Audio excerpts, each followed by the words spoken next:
Hi, this is Anurag. My independent project is about designing of robotic arm, usually starting from the scratch and ending with modeling. My technical support is Mr. Sounder Rajan. Well, coming to the introduction, well, I come up with a short story why I chosen this project. It may be a little bit boring, maybe. Well, during my college days, I have attended many workshops, presentations, and so on. Once in a workshop where I have seen an interesting object, which is doing a few operation like lifting, shifting of things, which are done automatically. But later on, I got known a guy is controlling it in order for those operations.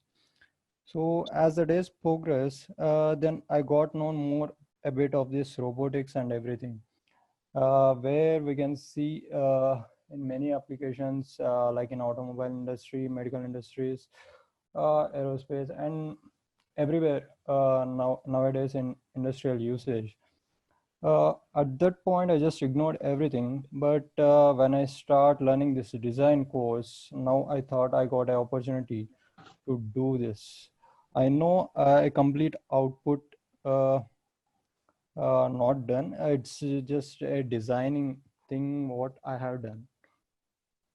Okay, if you move on to introduction, well, here you can have the definition and essential characteristics and regarding the history. But if you ask me a few questions like what is the first things comes in mind when you think of a robot? See, for many people, it's a mission that usually imitates a human. Uh, like in the movies, if you see the Star Wars, Star Trek, Terminator, and if you come to South industry like Robot 2.0, these are the things which comes in our mind if you think of a robot. So coming to what exactly robot is, see, as it may be strange enough, really there is no standard definition for a robot. However, we come up with some essential characteristics like sensing, movement, energy, and intelligence. Sensing, in the sense, we are going to give some sort of sensors in order to sense those things like light sensor, pressure sensors, chemical sensor, tail sensor. For hearing and tasting also, there are some kind of sensors we are going to give in the sensing, and movement for the moving things, and when it comes to energy to power itself, and finally intelligence, as you know that it needs some kind of smartness where programming comes into the picture. uh, a robot is a simple mission, especially one programmable by a computer capable of carrying out a complex series of actions automatically. So these are the history, and I don't want to come up with the history and who done that. Okay. So coming to the types of robots, that is when it comes to the classification. So they are Cartesian, cylindrical, Scara, six-axis, and delta. So I don't want to go with everything. I just what I have designed is the Scara thing. So I just want to give few small introduction regarding Scara, and so this is the Scara. So coming to the introduction and degrees of freedom and applications. So if you come up with the introduction, see, Scara robot offers a more complete solution. Basically, this is the most industrial robot utilizes where all-in-one robots. It is equipped with X, Y, Z, and a rotary motion in one package. So coming to the degrees of freedom, as I said, X, Y, Z, and a rotary motion comes into the motion.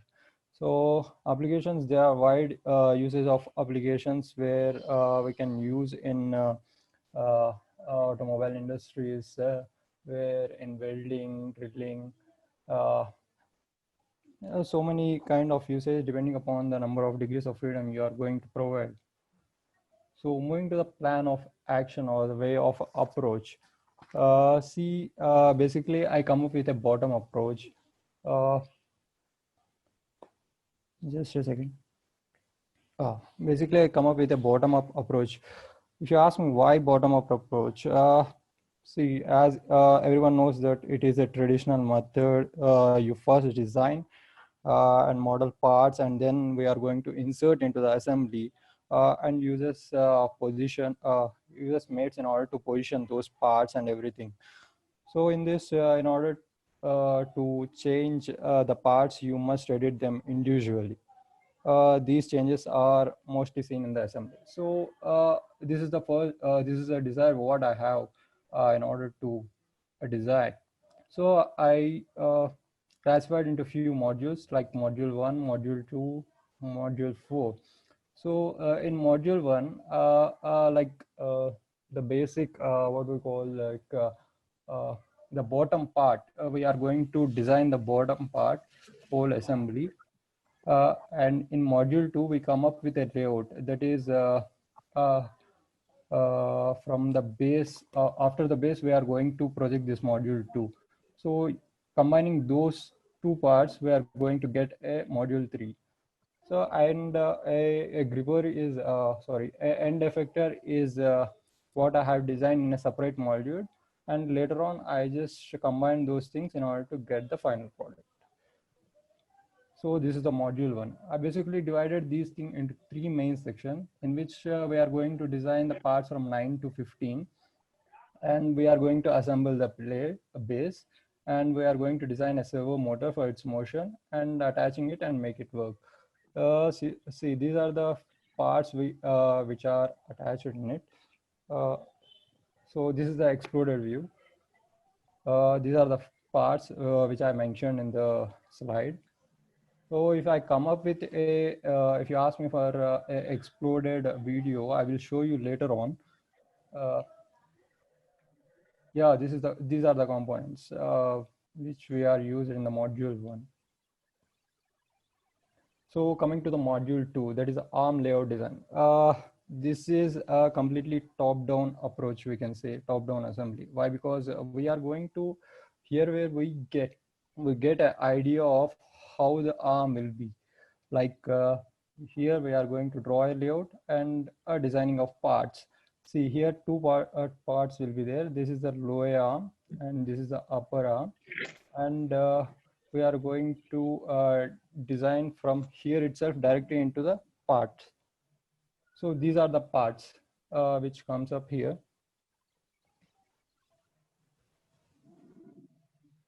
So finally coming to module 3, the ARM assembly. As I said that assembly which started in module 1 and assemble the ARM to the base. So module 1, we are where the whole base assembly is there, and module 2, that is the lower part and the upper part of the ARM. We are going to fix that, and in order to finish that without end effector, we will end up here with module 3. So this is how it looks like, module 3 without end effector. So coming to module 4, that is where we are going to design the end effector. Here we are going to design the few components, and we are going to assemble that and then attaching servo motor and make it work. As servo motor is used in order to rotate these parts. This is the exploded view. These are the components which I have used, which I designed.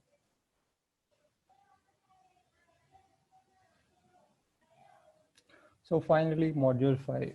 Module 5 is our final assembly where we are going to attach the end effector which we have designed to the whole assembly. And then we are going to give some mates in the whole assembly. And this process is kindly controlling of a robotic arm. So these are the final render images which I have done in PhotoView 360 as well as in SolidWorks Visualize also.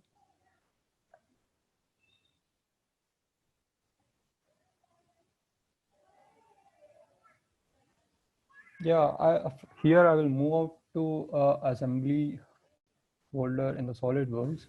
Well, firstly, I will show you the exploded view which I have done. Yeah, this is the exploded view. Well, I tried this one. It may be not perfect as enough.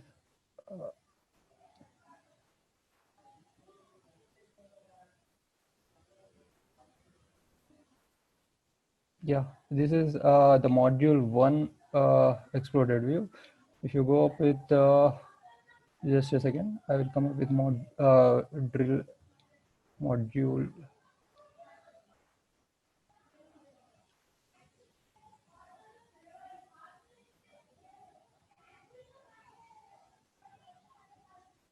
Yeah, this is the exploded view of the end effector.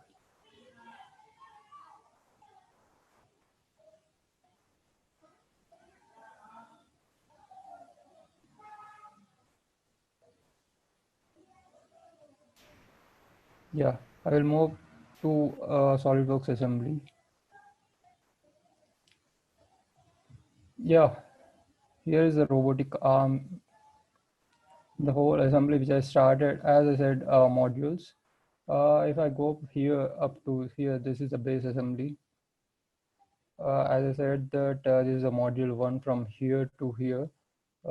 If I close up those things, this is module one,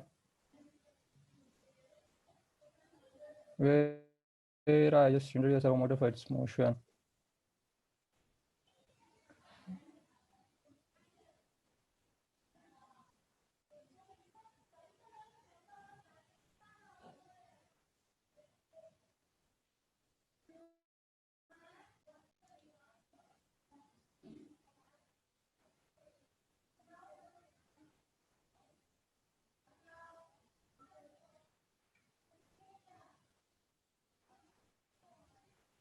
Yeah, finally coming to the conclusion. As I said that I started with the scratch and assembled it, and giving a few mates in order to get a desired motion. So in order to look more realistic, I just use it, rendered it with some effective backgrounds, and these are the references which I have mentioned. And coming to the scope of the project, uh, as I said earlier, I just want to expertise those things. As it's been an independent project, one have to go through a different phases where we need to think and visualize of each and everything, like every part. It helps in order to increase your thinking ability. Well, if I differentiate myself from the beginning, as a mechanical engineer, nobody, a few of guys knows that each and every part is going to design, and after that it is going to for the manufacturing like that. I'm also one of those person who never known about those things like we have to design, and these are the tools which we are going to use in order to do that. But now when I go out or when I roam around the surroundings itself, I can visualize a few things like each and every part. How can I design if I look whether I have to use a which type of tool I have to use, like which type of entity I have to use in order to design those. That kind of things uh, have been changed a little bit. Well, I don't want, I can't say that I am expertise of those things, but I can say that I just reached that kind of a level where I can extend myself in order to become an expertise. So finally, thanking the first thing, I just want to thank the Skill Link for giving such an opportunity or such a platform for those candidates who has an opportunity, who has a desire in order to think of these things. And later on, I just want to thank Mr. Saundar Rajan for helping me out at each and every point. Even though I am kind of a rude behavior, I don't know. I done so many times, but he is so patient enough in order to give those uh, helping everywhere. I really thank him. And if I have done anything wrong, I'm really sorry for that one also. And really thank you for everyone for being patient enough. Thank you.